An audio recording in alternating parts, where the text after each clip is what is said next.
Assalamu alaikum wa rahmatullahi wa barakatuh. My name is Farah Majid and my matric number is 824CS0010 and I'm from team TX5. And today me and my team will be presenting phase 2 of our project, which is the Ittiqa e-money payout system. In phase 1, we highlighted how manual bank transfers delay customer access and create operational bottlenecks. Today, we present the technical blueprint using the UML modeling to transform this into a digital e-money platform. And our focus is not just on speed, but on building a system that is fully compliant with Bank Negara Malaysia's RMIT framework and e-money regulations. Thanks, Chacha, and good evening. My name is BOYU, and I'm going to introduce our user case diagram. For this diagram, we have designed the Attica e-money payout system that integrated the multi-functions to help users and the financial and the claim officer to reduce their works and help the users to easily withdraw or claim their money to buy the Attica product. So for this system, it conducts the important functions that include the send money, automate send the money, and check the wallet balance, and also providing the fund checking, and also can avoid the illegal operation like this 5 misuse case. And all actions use a verb and an object for names, such as withdraw funds and run fraud checks. So I'm going to our user diagram. So we can see here the claim officer can approve the payout and also invite the fund to Attica products, and also can validate the revise illegality, and also for the actor, which is user, to log in the e-wallet and view the wallet payout status, and also it also needs the 2FA to keep the account safety. And for this this user case is a bad situation for this users if and we will perform to avoid that bad situation. And for the financial team, they have the review failed transaction and also monitor the payout operation and validate the payout. It will also include it to the automate digital payout, which is like a payment gateway to manage the transactions and reduce the financial team officers' work stress. And also for this compliant fraudulent monitoring that can avoid like money laundering or other illegal operation for this e-money payout system. And finally, it also can generate report and report to the Bank Negara Malaysia. So this is our whole system user case diagram. Thank you. Assalamu alaikum warahmatullahi wabarakatuh. We will explain the activity diagram and flow of functional flow perspective. Okay, so the claim officer approve payout, finance team validate the payout status, the system will run compliance check. Okay, if it's valid, credit the wallet, update the payout status, and write the audit log. The customer will receive notification. If not, set the status to fail and write an audit log. Okay, so that's for the first activity. Second activity, approve payout. So first, view the pending payout, review the claim status. If they approve it, we'll approve the payout. If not, reject the payout, and the system will automatically update the payout record and write an audit log.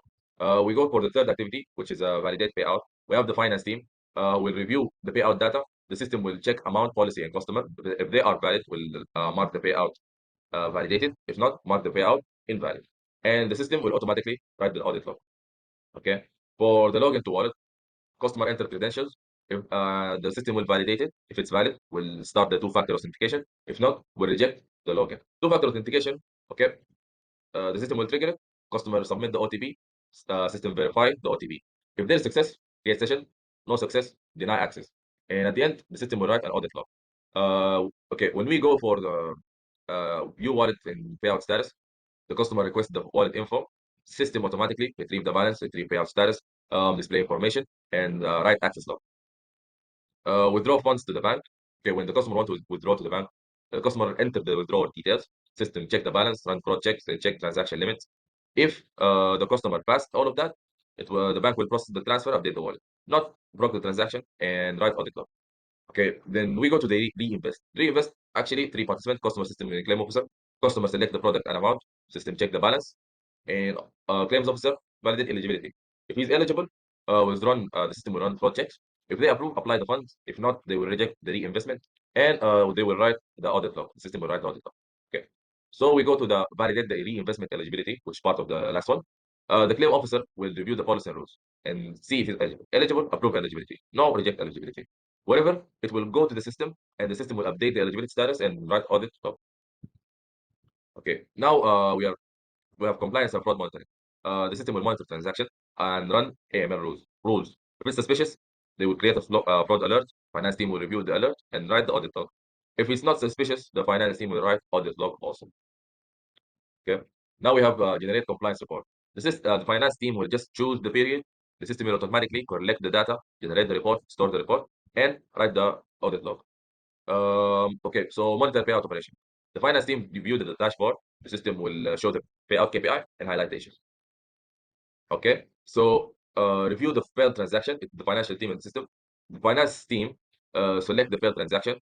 System will show the error details, and they'll choose either to retry the transaction or escalate the case. Whatever choice, the system will write an audit log for any choice. We have the supporting use case for the two-factor authentication. System send OTP, customer enter the OTP, system verify. We have also run fraud and AML check. The system will evaluate the transaction and see the risk. If there's any risk, flag the transaction. If no, we'll keep going on with the flow. Okay. We have also enforced transaction limits. So check daily and single limits. If they exceeded, reject the transaction. If not exceeded, we'll also keep going with the flow. And we have maintained audit logs. Okay. So the system will record the action and store the timestamp and the active for the compliance check, of course. Now we have for the processor case. Okay, we have also temper with audit log. So the processor attempt to access the audit log, modify or delete the records. The system verifies the log integrity, and they see if there is any attempt of tampering. If yes, prevent modification and raise the security alert. The audit logs are compromised. So this is all for my part. Hello, my name is ZAHRA AULIA PUTRI at 24CS9006. I will explain the structural perspective. Our domain class diagram defines the data architecture required to support this flow. We identify core classes such as customer, wallet, and payout.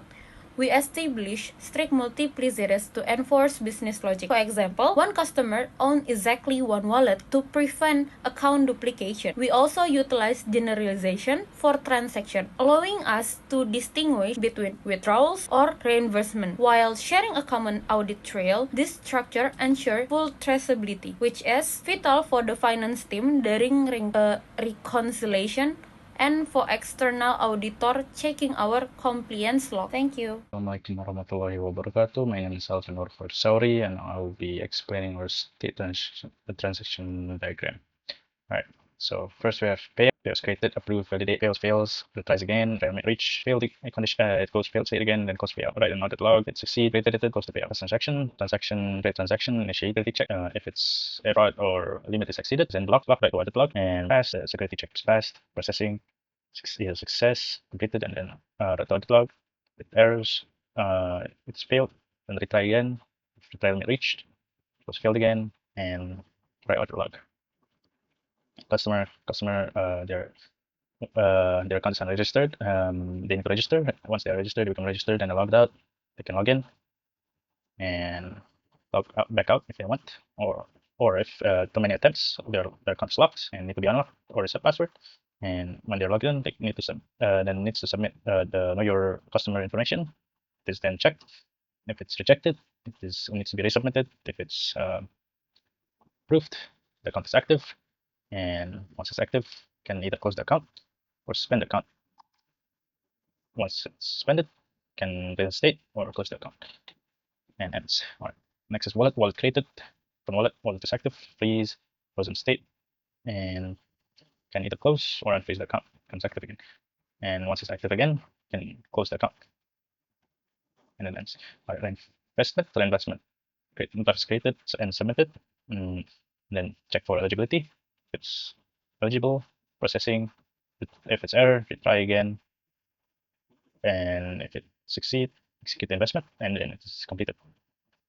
If it's non-eligible, it is rejected.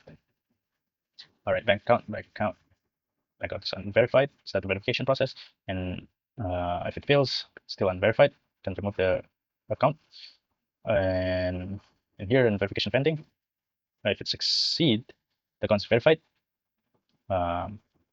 It can be flagged as fraud, which then suspended.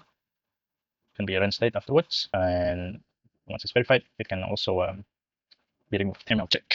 ML check started and then becomes in progress once start checking, passed, and then it can become pass, result, or fail, time lapse, and it expires. All right, for fraud alert, fraud alert is opened, and investigator is assigned. They investigate. If it's false positive, it is then cleared and closed. If it's confirmed fraud, it is closed again. The alert for class transaction limit policy, draft created, then published. Once it's active, it can be, it checks limit. If it's within limits, it's allowed. If it's limit reached, and it is rejected, and notify the user. And active can update the limits again, and they can temporarily disable and update the limits, and then re-enable it again, the limit policy. Within limits, if it's allowed, just proceed to transaction. And limit reach, it is rejected. All right, so then this is active. It can be retired, launch, and it becomes active. Can pause sales afterwards, which becomes temporarily unavailable, and then can resume the sales or discontinue it entirely. Right, close audit log. Audit log is logged. It is archived, and then it is then archived. Log is made and then archived. Yes, claims officer. All right, so for this, claims officer need to register account. Once registered, activate the account. Account is active. They can be suspended, deactivate, and then ends, or just ready. And suspended, they can reinstate it again, becomes active again, and log out. You can log in and becomes login. For registered customer that has been already registered in the past, you can just log in, skip this whole process. And once logged in, let's see, search claim, let's put claim ID and open a claim. Then claim is reviewed. It is then either validate documents, validation is okay, review claim, and it is then assesses eligibility. Okay, I'm not sure about this.